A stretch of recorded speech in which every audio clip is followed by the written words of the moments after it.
है गैस राधे राधे। और आज का इन्फॉर्मेशन वीडियो ये है कि हालांकि आपको पता है कि हम लोग मिडिल क्लास लोगों का ज़्यादा तो इतना इनकम होता हो है नहीं। जितना भी इनकम होता है हम लोग बैंक में जाके जमा करते हैं, जहाँ सेफ डिपॉजिट करके रखते हैं।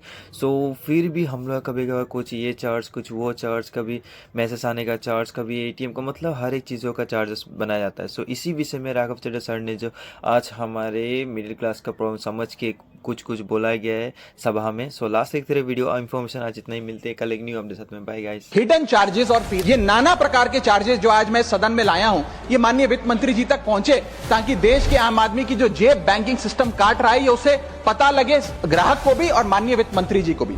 मिनिमम बैलेंस पेनल्टी, यदि आप न्यूनतम बैलेंस नहीं रखते हैं तो 100 से 600 रुपए प्रति माह बैंक आपका काट लेता है। इस चार्ज को लगाने के बाद बैंकों ने वित्तीय वर्ष 22-23 में 3500 करोड़ रुपए मिनिमम बैलेंस पेनल्टी के नाम से लोगों से वसूले हैं। मैडम, एक्स्ट्रा एटीएम यूजेज, आपको एटीएम ट्रांजैक्शन के लिए 2 से 3 की मोहलत मिलती है, 2 से 3 की इजाजत मिलती है बैंकों द्वारा। अगर आप चौथा 5वां ट्रांजैक्शन कर लें तो हर ट्रांजैक्शन पे 20 रुपए एटीएम चार्ज आपको देना पड़ता है। इनएक्टिविटी फी 100 से 200 रुपए सालाना। फिर बैंक स्टेटमेंट आप मंगवाते हैं तो बैंक स्टेटमेंट इशुएंस चार्जेस के नाम पर आपसे 50 से 100 रुपए लेता है। फिर आप कहते हैं हमें एसएमएस अलर्ट के माध्यम से मेरे बैंक के खाते में क्या आ रहा है उसकी जानकारी मिले, तो एसएमएस अलर्ट चार्जेस के नाम पर भी प्रति क्वार्टर 20 से 25 रुपए आपसे लिया जाता है। ऑनलाइन पेमेंट करेंगे एनईएफटी की तो ट्रांजैक्शन फी भी ली जाती है। जबरदस्ती आपको पहले लोन बेचते हैं और फिर उसके बाद लोन प्रोसेसिंग फी के नाम पर 1 से 3% लोन अमाउंट का काट लेते हैं। साधारण सा सिग्नेचर बदलवाना हो, नॉमिनी की डिटेल्स बदलवानी हो,